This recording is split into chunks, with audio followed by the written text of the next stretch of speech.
Ambassador Zekthara had witnessed the rise and fall of 17 civilizations across the galaxy.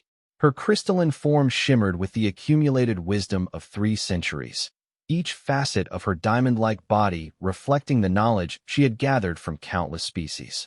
Yet nothing had prepared her for humanity. The human ship drifted silently through the void, its hull scarred from battles with the Vorth Collective.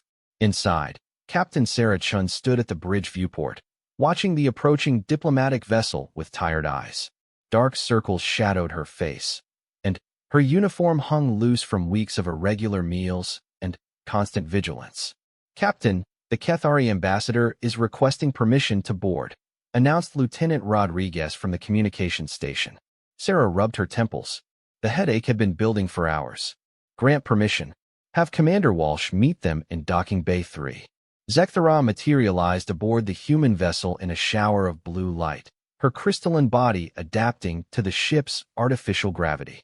The first thing she noticed was the oppressive atmosphere of exhaustion that seemed to permeate everything. Human crew members moved with sluggish precision, their faces bearing the unmistakable signs of severe sleep deprivation. Commander Walsh greeted her with military courtesy, though his bloodshot eyes struggled to focus. "Welcome aboard the USS Defiance, Ambassador. I'm afraid our accommodations are somewhat basic at the moment. Your species appears to be suffering from some form of neurological degradation," Zekthara observed, her voice resonating like wind chimes. "Is this a consequence of your recent conflicts?" Walsh managed a weary smile. "Just tired, ma'am. We've been at battle stations for 6 days straight. The Vorth don't believe in giving anyone time to rest." The Kethari ambassador's crystalline form pulsed with confusion. In her 3 centuries of diplomatic service, she had never encountered a sapient species that required periods of unconsciousness to function properly. The very concept seemed like a catastrophic evolutionary flaw. As they walked through the ship's corridors, Zekthara witnessed scenes that defied her understanding of intelligent life. Humans slumped against walls during brief breaks, some actually losing consciousness while standing. Others consumed dark liquid stimulants in desperate attempts to maintain alertness. "This is fascinating," she murmured to herself. "Your species voluntarily enters a state of complete vulnerability for extended periods? How did you ever survive predation or environmental threats?" Walsh overheard her observation. "Sleep? Ma'am, sleep isn't a vulnerability for humans. It's when we do our best work." Before Zekthara could inquire further, alarms began blaring throughout the ship. The familiar whine of Vorth energy signatures echoed through the hull as enemy vessels dropped out of hyperspace. "All hands to battle stations." Captain Chen's voice crackled over the intercom. "This is not a drill. Enemy contact bearing 27 Mark 6. The ship transformed around them as exhausted crew members suddenly snapped into coordinated action. Zekthara watched in amazement as humans who had barely been able to stand moments before now moved with practiced efficiency despite their obvious fatigue. "Ambassador, I need to get you to a secure location," Walsh said, guiding her toward the ship's protected core.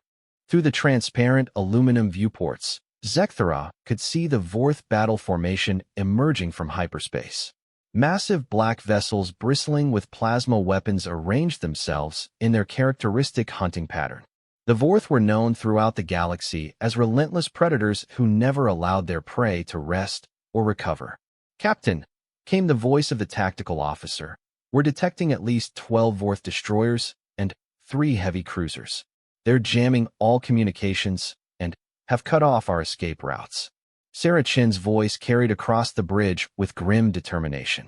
"Then, we make our stand here. All crew prepare for extended combat operations." Zekthara's crystalline body vibrated with anxiety. The humans were already functioning at the edge of collapse. How could they possibly survive a prolonged battle against fresh Vorth forces? The first exchange of weapons fire lit up the darkness of space. Plasma bolts and particle beams created deadly light shows as both fleets maneuvered for advantage. The human ship shuddered under the impact of enemy fire, its shields flaring with each hit. "Hull breach on Deck 7. Reported damage control. Emergency bulkheads are holding. Return fire, all batteries," Chen ordered. "Target their lead destroyer." The battle raged for hours. Zekthara observed from the secure compartment, watching through internal monitors as the human crew performed what seemed like impossible feats of coordination despite their exhausted state. Engineers worked frantically to repair damaged systems, while tactical officers calculated firing solutions with mathematical precision that should have been impossible for beings in their condition. Yet gradually, the inevitable began to happen. Reaction times slowed. Critical errors crept into calculations. A weapons officer collapsed at his station and had to be replaced by an equally exhausted backup. "Captain, we can't maintain this much longer," Walsh reported grimly. "The crew is at the breaking point." Through the viewports, the Vorth vessels continued their relentless assault, their alien crews requiring no rest, no recovery time. They had evolved in the gas clouds of their homeworld where constant vigilance was necessary for survival. Sleep was a concept as foreign to them as it was to most species in the galaxy. "All hands," Captain Chen's voice echoed through the ship one final time. "Prepare for emergency hibernation protocol. We're going dark." Zekthara's confusion reached new heights as she watched the humans around her begin sealing blast doors and activating what appeared to be stasis chambers. The very idea that any species would voluntarily render itself completely helpless in the middle of a battle defied every logical principle she understood about survival. The lights throughout the ship dimmed to barely perceptible levels. Life support systems reduced to minimum power. The constant hum of active electronics faded to almost nothing. Within minutes, the USS Defiance had become a tomb drifting silently through space, apparently lifeless and completely vulnerable to its enemies. The Vorth fleet moved in for the killing blow, their massive vessels closing distance on what they assumed was a crippled human ship. Sensor sweeps showed minimal power signatures and no defensive activity. To any rational military mind, the USS Defiance appeared to be a derelict waiting to be boarded and stripped for intelligence. Zekthara found herself sealed in the secure compartment with the emergency lighting casting eerie shadows on the walls. Her crystalline form pulsed with nervous energy as she tried to understand what she was witnessing. The humans around her lay motionless in their emergency sleep pods, their breathing so shallow it was barely detectable. "This is suicide," she whispered to herself. "No species voluntarily becomes this vulnerable during combat." The Kethari ambassador had studied military tactics across dozens of civilizations. Every successful species had evolved complex strategies for maintaining constant vigilance. The Vorth themselves never slept, existing in a state of perpetual awareness. The Traylon used rotating consciousness shifts among their multiple brain segments. Even her own people achieved rest through meditation while maintaining defensive awareness. But humans simply stopped. Through the ship's passive sensors, she could monitor the approaching Vorth vessels. Their commanders were clearly puzzled by the human behavior, but predatory instinct drove them forward. The lead destroyer moved to within a few hundred meters of the Defiance, its boarding tubes extending like mechanical tentacles. "Attention, human vessel," came the harsh electronic translation of Vorth communication. "You will surrender your ship and submit to interrogation. Resistance will result in immediate destruction." Silence. The Vorth commander waited the customary 30 seconds before ordering his boarding parties to breach the human hull. Zekthara watched helplessly as cutting beams began slicing through the outer armor plating. Soon, Vorth shock troops would flood the ship and discover the helpless sleeping crew. Hours passed in this tense quietude. The Vorth worked methodically, as was their nature, cutting careful access points and setting up containment fields. Their species had conquered dozens of worlds through patience and overwhelming force. They saw no need to rush when dealing with what appeared to be an already defeated enemy. Zekthara's internal chronometer indicated that 6 hours had elapsed since the humans had entered their mysterious sleep state. The Vorth boarding parties had nearly completed their hull breaches when something extraordinary began to happen. The ship's power signature started climbing. At first, it was barely noticeable, just a slight increase in energy output from the main reactors. Then, the lights began coming back online, section by section. The constant hum of electronics resumed, building in intensity with each passing minute. Throughout the ship, humans began emerging from their sleep pods with movements that defied everything Zekthara had observed earlier. Gone was the sluggish exhaustion that had characterized their actions before. These humans moved with fluid precision, their eyes bright and alert, their reflexes sharp as laser cutters. "Status report," came Captain Chin's crisp voice over the intercom. There was no grogginess, no confusion that should accompany awakening from unconsciousness. She sounded like someone who had been fully alert for hours. "All systems nominal, Captain," responded the engineering chief. "Power at 100%. All repair work completed during downtime." Zekthara's confusion deepened. How had they completed repairs while unconscious? The damage she had observed during the battle required complex technical work that should have taken conscious effort to accomplish. "Tactical, what's our situation?" Chen inquired. 15 Vorth vessels in close proximity, Captain. They have boarding teams cutting through our hull in sections 7, 12, and 19. Estimate penetration in approximately 4 minutes. Perfect timing. All hands. Execute Protocol 77 Alpha. What happened next would forever change Zekthara's understanding of what it meant to be human. The ship exploded into coordinated action that made their previous combat performance look clumsy by comparison. Every human crew member moved with supernatural precision, as if they shared a collective consciousness. Orders were anticipated before being given. Complex maneuvers were executed flawlessly without apparent communication. The weapons systems that had been barely functional hours earlier now operated with deadly efficiency. The USS Defiance pivoted on its axis with grace that seemed impossible for a vessel of its size, bringing all weapons to bear on the closest Vorth destroyer. "All batteries, fire," Chen ordered. The space around the human ship lit up like a small star as every weapon system discharged simultaneously. The concentrated firepower struck the Vorth destroyer with surgical precision, targeting weak points in its armor that the humans shouldn't have been able to identify from their position. The enemy vessel's shields collapsed instantly. Its hull cracked along structural stress lines. Secondary explosions rippled through its interior as critical systems overloaded. But that was only the beginning. The human crew began executing maneuvers that violated every principle of space combat Zekthara had ever learned. They seemed to anticipate Vorth tactical responses before the enemy commanders had even formulated them. Weapons fire found targets with impossible accuracy, while the Defiance danced through return salvos as if its pilot could see the future. "How are they doing this?" Zekthara asked aloud, though no one conscious could hear her. Through the ship's sensors, she watched as the battle turned into a masterpiece of military art.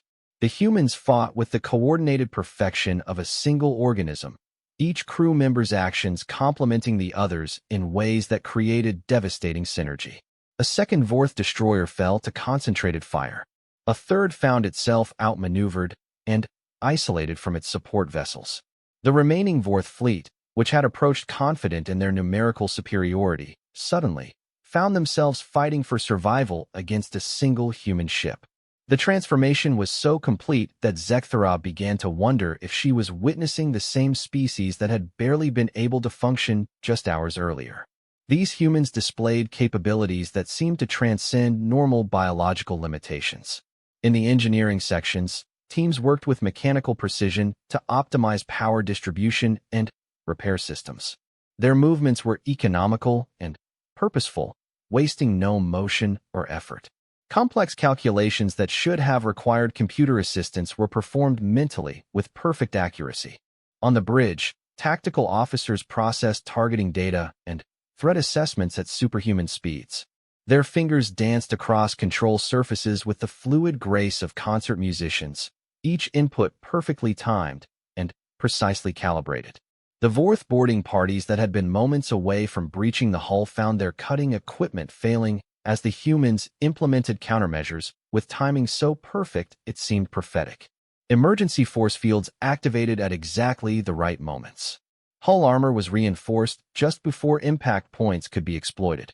"Impossible," Zekthara breathed, watching the tactical display as the human ship carved through the enemy formation like a knife through flesh.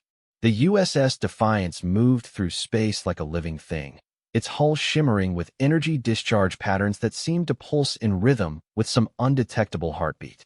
Zekthara pressed against the viewing port in her secure compartment, trying to comprehend the impossible transformation she was witnessing. The Vorth fleet, which had approached with predatory confidence just hours earlier, now found itself scattered and desperate. Their formation had been shattered by tactics that defied conventional military doctrine. Human weapons fire found targets with surgical precision, while their ship avoided return salvos through maneuvers that seemed to violate the laws of physics. Captain Chun to all stations, came the crisp voice over internal communications. Implementing Dream Protocol Gamma. All departments confirm readiness. Zekthara had never heard of Dream Protocol Gamma, but the response from the human crew was immediate and coordinated. Throughout the ship, teams began executing procedures with balletic precision, their movements so synchronized they might have been choreographed by a single mind. In the weapon control centers, humans operated targeting systems with accuracy that exceeded computer-assisted calculations. They seemed to intuitively understand trajectory mechanics and energy distribution patterns that should have required complex mathematical analysis. Their fingers moved across control interfaces with the certainty of muscle memory, though they were implementing strategies they had never practiced while awake. The engineering sections became hives of supernatural activity. Repair teams moved through damaged areas with perfect spatial awareness, identifying problems and implementing solutions without conscious analysis. They rerouted power conduits through pathways that optimized efficiency beyond anything their waking minds had ever conceived. On the bridge, Navigator Ellis plotted course corrections that took advantage of gravitational anomalies and solar wind patterns with intuitive brilliance. His calculations accounted for variables that conventional sensors couldn't detect, as if he possessed some form of enhanced perception that transcended normal human capabilities. Bringing us about to heading 27 Mark IV, Ellis announced. Enemy vessel Tango 7 will intersect our firing solution in 37 seconds. Tactical Officer Martinez nodded without looking at her instruments. Confirmed. Weapons will achieve optimal firing position in 36.8 seconds. The precision was inhuman. No biological nervous system should have been capable of such exact coordination. Yet Zekthara watched as the human predictions proved accurate to fractions of seconds. The Defiance pivoted on its axis with impossible grace, bringing its main batteries to bear on a Vorth-heavy cruiser that had been attempting to flank their position. The enemy vessel's commander had calculated that his maneuver would take him outside the humans' firing arc, but somehow the humans had anticipated not just his strategy, but his exact timing and positioning. When the weapons discharged, the concentrated energy beams struck critical junctions in the Vorth ship's hull armor. These weren't random lucky shots, but carefully targeted strikes that exploited structural weaknesses invisible to normal sensors. The enemy cruiser's entire port side collapsed inward as its internal framework failed in a cascading sequence of destruction. How did they know? Zekthara whispered, her crystalline form vibrating with confusion. The battle continued to unfold like a deadly dance choreographed by some supernatural intelligence. Human crew members anticipated each other's actions with perfect coordination. Orders became unnecessary as personnel implemented complex maneuvers through shared intuition rather than verbal communication. Dr. Sarah Kim, the ship's chief medical officer, worked in sickbay with capabilities that transcended her training. She diagnosed injuries and illnesses with accuracy that exceeded medical scanners, prescribing treatments based on intuitive understanding of human physiology that she had never demonstrated while conscious. Her hands moved with surgical precision that surpassed anything her waking skills could achieve. In the computer core, Chief Technician Ryan Webb interfaced with the ship's AI systems in ways that seemed to bypass conventional input methods. His consciousness appeared to merge directly with the ship's data networks, allowing him to process information at superhuman speeds and implement programming modifications that optimize system performance beyond design specifications. The Vorth commanders found themselves fighting an enemy that seemed to possess prophetic abilities. Every tactical decision they made was countered before it could be implemented. Their weapons fire struck empty space where the human ship had been moments before. Their defensive formations were penetrated by attack patterns that exploited weaknesses they didn't know existed.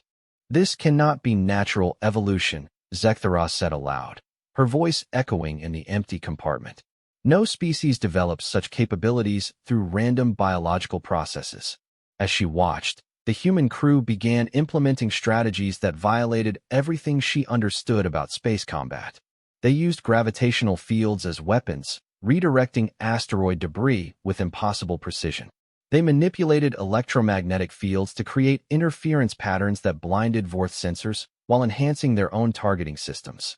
The ship's shields fluctuated in complex patterns that seemed random, but somehow deflected enemy fire with maximum efficiency. Energy that should have penetrated their defenses was absorbed and redistributed through pathways that enhanced their own weapon systems. The Defiance wasn't just defending itself, but converting enemy attacks into additional offensive capability. Commander Walsh coordinated defensive operations with supernatural awareness of three-dimensional space.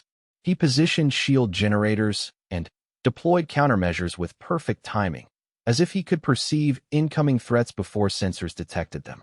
His tactical displays showed information that shouldn't have been available to conventional instruments. In the fighter bays, maintenance crews prepared and launched interceptor craft with mechanical precision that exceeded robotic efficiency. Their movements were economical and purposeful, accomplishing in minutes what should have required hours of conscious effort. The fighters themselves were armed and fueled with perfect load distributions that optimized performance for specific mission parameters. The launched fighters operated as extensions of the ship's consciousness, executing attack runs with coordination that required no radio communication.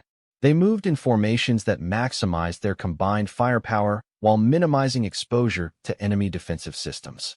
Their pilots seemed to share collective awareness that allowed them to anticipate each other's maneuvers and respond to threats with superhuman reaction times.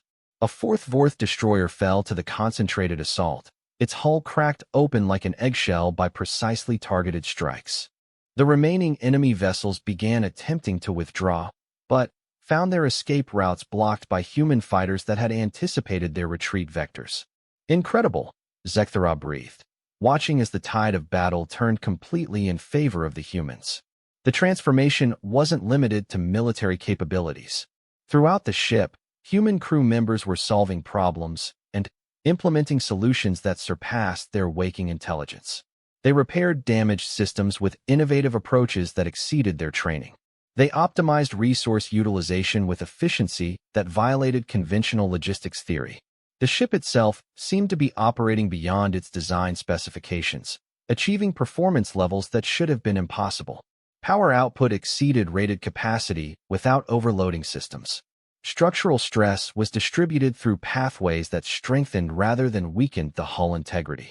As the final Vorth vessels fled into hyperspace, leaving behind the wreckage of their once mighty fleet, Zekthara began to understand that she had witnessed something unprecedented in galactic history. The humans hadn't just won a battle against overwhelming odds. They had demonstrated capabilities that transcended normal biological limitations. The USS Defiance hung motionless in space, surrounded by the debris of what had once been a formidable Vorth battle fleet. Emergency lighting bathed the corridors in amber hues as the ship's systems gradually returned to normal operational parameters. The supernatural coordination that had characterized the human crew during their sleep-enhanced battle state was beginning to fade. Zekthara emerged from her secure compartment to find the ship transforming once again. The humans she encountered moved with the familiar sluggish efficiency of conscious beings, their earlier superhuman capabilities apparently evaporating like morning mist. The change was so dramatic that she questioned whether she had imagined the impossible feats she had witnessed. Captain Shin stood on the bridge, reviewing after-action reports with the measured focus of someone trying to piece together events from incomplete memory. Her uniform was crisp and professional, but dark circles had already begun forming under her eyes again. The vibrant alertness that had characterized her sleep state had been replaced by the normal fatigue of extended wakefulness. "Captain," Zekthara announced her presence, her crystalline form catching the bridge lighting as she materialized nearby. Shin turned, offering a tired smile. "Ambassador, I apologize for the delay in our diplomatic discussions. As you can see, we encountered some unexpected complications." Complications, Zekthara repeated slowly. Captain Chun, I must confess that what I observed defies my understanding of biological capabilities. Your crew demonstrated performance levels that exceeded anything in my experience across 17 different civilizations. The captain's expression showed genuine puzzlement. I'm afraid I don't follow, Ambassador. We executed standard emergency protocols during a combat situation. My crew performed admirably under difficult circumstances, but nothing beyond their normal capabilities. Zekthara's crystalline structure vibrated with astonishment. Normal capabilities? Captain, your tactical officer calculated targeting solutions that should have required advanced computational assistance. Your engineering teams completed complex repairs in timeframes that violate physical limitations. Your navigator plotted courses that accounted for gravitational variables invisible to conventional sensors. Commander Walsh approached, carrying a data pad filled with battle damage assessments. With respect, Ambassador, I think you might be overestimating our performance. The crew did well, but we were operating on instinct and training. Nothing more. The Kethari ambassadors studied their faces carefully. Neither human showed any indication of deception, yet their apparent ignorance of their own extraordinary abilities seemed impossible. She had witnessed feats that transcended normal biological limitations, performed by beings who now insisted they had done nothing unusual. Perhaps, she said carefully, you would allow me to review your ship's sensor logs from the engagement? Chen nodded. Of course. Lieutenant Martinez, please provide the ambassador with access to our tactical recordings. The data that Zekthara reviewed over the following hours confirmed her observations while deepening the mystery. The ship's internal sensors had recorded crew performance metrics that exceeded baseline human capabilities by factors of 3 to 5. Reaction times, computational accuracy, spatial coordination, and problem-solving efficiency had all spiked to levels that suggested enhanced neurological function. Yet when she questioned individual crew members about their memories of the battle, their recollections were fragmentary and uncertain. They remembered feeling unusually focused and alert, but couldn't explain how they had accomplished specific tasks that their training shouldn't have prepared them for. It's like remembering a vivid dream, explained Engineer Thompson when asked about the complex power routing modifications he had implemented during the sleep state. I know I did it, and I can see the results of my work, but I can't consciously replicate the thought processes that led to the solutions. Dr. Kim provided similar responses when questioned about her enhanced medical capabilities. I diagnosed conditions and prescribed treatments that exceed my normal expertise, but the knowledge feels borrowed somehow, as if I was accessing information that my conscious mind doesn't possess. Zekthara began formulating a theory that challenged everything she thought she knew about consciousness and intelligence. The humans appeared to possess a form of collective unconscious processing that activated during sleep states, allowing them to access capabilities far beyond their individual limitations. Captain, she said, finding Chun in her ready room reviewing personnel reports. I believe your species has evolved a unique neurological adaptation that activates during periods of unconsciousness.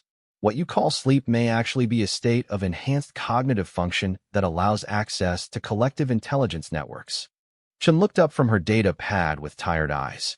That's an interesting theory, Ambassador, but I'm afraid it doesn't match our understanding of human physiology. Sleep is a restorative process that allows our brains to consolidate memories and repair cellular damage. It's not a state of enhanced function. Yet your performance metrics during the recent engagement suggest otherwise, Zekthara persisted. Your crew demonstrated capabilities that exceeded normal human baselines by significant margins. The coordination and precision you achieved shouldn't be possible through conventional neural processing. The captain rubbed her temples, fighting the headache that had been building since her return to full consciousness. Ambassador, I appreciate your observations, but our scientists have studied human sleep for centuries. It's well understood that sleep impairs rather than enhances cognitive function. Zekthara's crystalline form pulsed with frustration. The humans seemed genuinely unaware of their own extraordinary abilities. Their scientific understanding of sleep focused on its restorative functions while completely missing its enhancement potential. Perhaps, she suggested, Your researchers have been studying sleep in controlled environments that don't trigger the enhancement mechanisms. The extraordinary performance I observed occurred during life-threatening stress combined with extended periods of sleep deprivation. This observation caused Chen to pause in her review of the personnel reports. You're suggesting that extreme conditions somehow activate dormant capabilities? I'm suggesting that your species has evolved survival mechanisms that transcend individual consciousness. When faced with impossible odds, you enter a state that allows access to collective processing power that exceeds the sum of individual capabilities. Over the following days, Zekthara continued her investigation with the fascination of a scientist encountering a completely new phenomenon. She observed human crew members during normal sleep cycles, noting elevated brain activity patterns that seemed to involve quantum-level processing networks invisible to conventional monitoring equipment. Her analysis revealed that human neural tissue contained structures that appeared to function as biological quantum computers during unconscious states. These networks allowed individual minds to interface with collective information processing systems that distributed computational loads across multiple consciousness matrices. The implications were staggering. If her theories proved correct, humanity possessed innate capabilities that could revolutionize galactic civilization. The ability to access collective consciousness networks during sleep states represented an evolutionary advancement that exceeded anything previously observed. Yet the humans themselves remained skeptical of her findings. Their scientific community had spent centuries studying sleep as a simple biological function, never recognizing its potential for consciousness enhancement. They had developed elaborate theories about dream psychology and sleep physiology while completely missing the quantum processing capabilities of their own brains. The tragedy, Zekthara confided to her private logs, is that they possess capabilities that could solve problems facing the entire galaxy, yet they remain unaware of their own potential. Their sleep-enhanced state allowed them to defeat a Vorth fleet that should have been insurmountable, yet they dismiss their achievement as luck and training. As the USS Defiance continued its journey toward human space, carrying its diplomatic passenger toward meetings that would shape interstellar relations, Zekthara found herself grappling with questions that challenged her fundamental understanding of consciousness and evolution. Humanity had stumbled upon biological quantum processing without recognizing what they had achieved. They accessed collective intelligence networks every night without understanding the mechanisms involved. They possessed capabilities that could transform galactic civilization while remaining convinced that they were merely an ordinary species struggling to survive in a hostile universe. 3 weeks after the battle with the Vorth fleet, Zekthara stood before the Galactic Council on the crystalline world of Keth Prime. The assembled representatives of 47 different species listened with varying degrees of skepticism as she presented her findings about humanity's extraordinary sleep capabilities. "Honored delegates," she began, her crystalline form refracting the chamber's lighting into rainbow patterns. "I have witnessed capabilities that challenge our fundamental understanding of consciousness and biological evolution. The human species possesses abilities that activate during sleep states, allowing them to access collective intelligence networks that exceed individual cognitive limitations." The Vorth delegate, his obsidian carapace scarred from countless battles, clicked his mandibles in dismissive irritation. The Kethari ambassador speaks of fairy tales. "We engaged human forces in standard combat operations. Their victory resulted from tactical deception, nothing more. Deception that allowed a single vessel to defeat 15 ships of your most advanced fleet design," Zekthara challenged. "The performance metrics I recorded exceed normal biological parameters by factors that suggest enhanced neural processing capabilities." High Counselor Veltar, representing the ancient Traylon civilization, spoke with the weight of millennia behind his words. "Ambassador Zekthara, your reputation for thorough analysis is well known to this council. However, the abilities you describe violate established principles of neuroscience. No species has evolved collective consciousness networks that function through sleep states. Because no species has faced the evolutionary pressures that shaped humanity," Zekthara replied. "Their homeworld subjected them to environmental stresses that required innovative survival mechanisms. Sleep became not just a restorative process, but an enhancement state that allowed access to collective problem-solving capabilities. The chamber erupted in heated discussion as delegates debated the implications of her report. Some species had evolved enhanced individual intelligence. Others had developed collective consciousness through technological interfaces. But none had achieved biological quantum processing networks that activated during natural unconscious states. If these humans possess such abilities, inquired the delegate from the hegemony, why do they remain confined to a single system? Why haven't they expanded across the galaxy like other advanced civilizations? Zekthara's form pulsed with the irony of the situation. Because they don't know they have these abilities. Their scientific community has studied sleep for centuries without recognizing its enhancement potential. They attribute their extraordinary performance to training and luck rather than understanding the quantum processing networks in their own brains. The revelation sent shock waves through the assembled delegates. A species had evolved capabilities that could revolutionize galactic civilization while remaining completely unaware of what they had achieved. The implications were both fascinating and terrifying. "What do you propose?" asked High Counselor Veltar after the chamber had returned to order.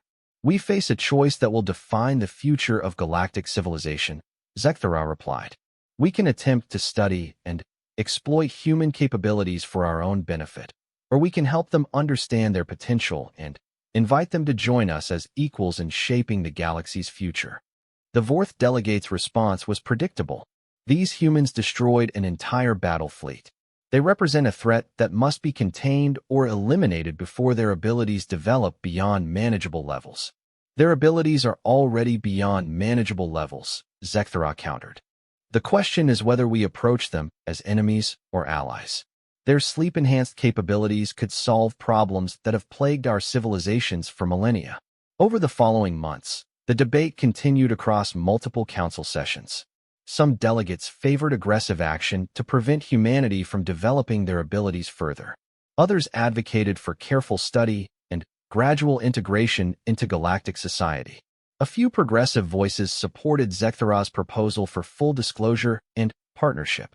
Meanwhile, reports continued to arrive from frontier systems where human vessels had demonstrated impossible capabilities during crisis situations. A merchant ship had navigated through an asteroid field with precision that exceeded computer guidance systems. A research vessel had solved complex engineering problems that had stymied alien science teams for years. A medical transport had developed treatment protocols that revolutionized emergency care procedures. In each case, the extraordinary performance occurred during extended operations when human crews were operating on minimal sleep, forcing them into the enhanced states that activated their collective processing networks.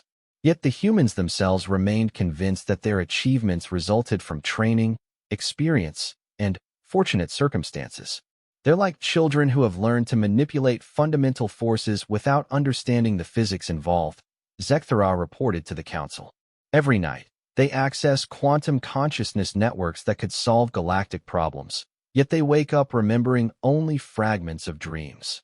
The breakthrough came when human scientists, inspired by Zekthara's initial observations, began conducting sleep studies under controlled combat stress conditions. Dr. Elizabeth Harris, leading a research team aboard the USS Prometheus, discovered neural activity patterns that confirmed the alien ambassador's theories. "We're detecting quantum-scale processing networks that activate during REM sleep phases," Dr. Harris reported to the Galactic Council via subspace transmission.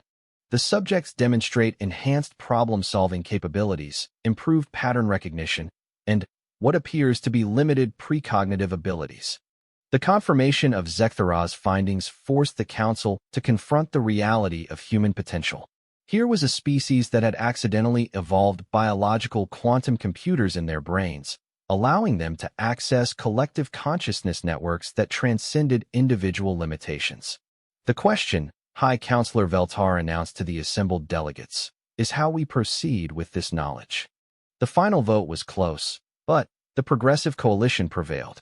Rather than attempting to suppress or exploit human capabilities, the Galactic Council voted to offer humanity full membership and access to advanced technologies that could help them understand and develop their natural abilities.